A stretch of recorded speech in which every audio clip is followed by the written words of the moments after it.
Assalamualaikum warahmatullahi wabarakatuh. Alhamdulillahirobbilalamin wassalatu wassalamu ala asyrofil anbiya'i wal mursalin sayyidina Muhammadin wa ala alihi wasallam. Saya perkenalkan, nama saya Ainuddin, 1201614 Wajah Kontasi Syariah kelas 3B. Baik, saya akan menyampaikan sebuah video yang namanya TS Ekonomi Mikro Syariah, yang mana materi kali ini yaitu pemerintahan tentang pemintaan, penawaran, dan keseimbangan syariah. Yang pertama yaitu pemintaan dan penawaran.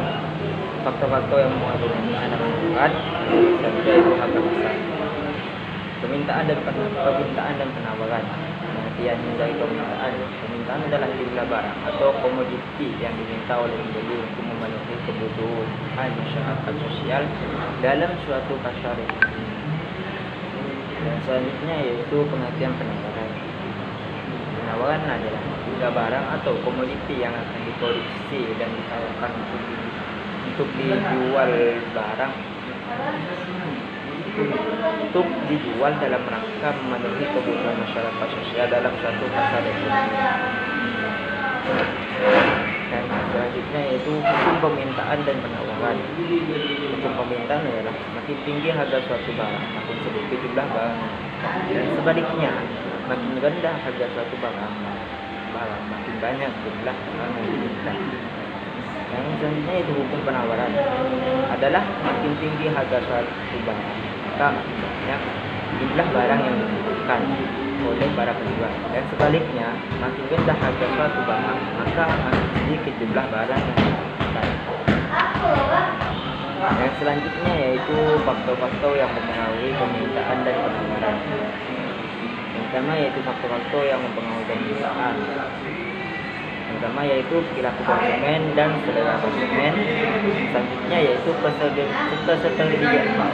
ketersediaan dan barang dan harga barang sejenis berganti dan pelengkap. Selanjutnya yaitu pendapat atau penghasilan konsumen. Yang selanjutnya yaitu perkiraan harga di masa depan. Yang ketiga yaitu banyaknya atau intensitas kebutuhan konsumen. Yang selanjutnya yaitu faktor-faktor yang mempengaruhi penawaran. Pertama yaitu biaya produksi dan teknologi yang dibutuhkan.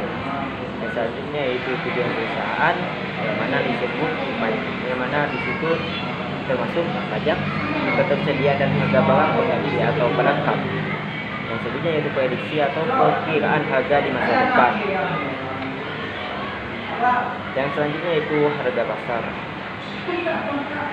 Pengertian dari harga pasar. Harga yaitu adalah nilai suatu barang yang dinyatakan dalam satuan uang.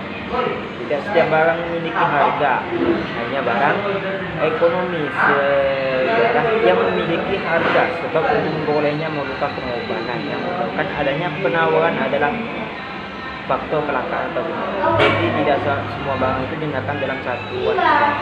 Tidak setiap barang memiliki harga, hanya barang yang tertentu saja. Yaitu yang selanjutnya itu harga keseimbangan. Dalam ilmu ekonomi, harga keseimbangan atau harga equilibrium adalah harga yang terbentuk pada titik pertemuan kurva peminta. Keseimbangan atau equilibrium. Ilmu harga keseimbangan atau harga equilibrium adalah harga yang terbentuk pada titik pertemuan kurva permintaan dan kurva penawaran. Keadaan keseimbang pasar dapat dikembang dengan menggabungkan kurva permintaan dan kurva penawaran.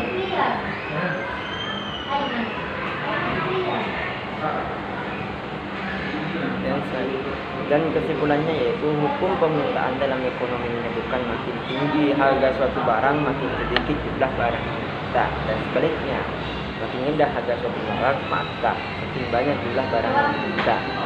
Mungkin itu saja dari saya, dari tugas UTS yang saya sampaikan tentang permintaan, penawaran, dan keseimbangan pasar. Sekian dari saya. Wassalamualaikum warahmatullahi wabarakatuh.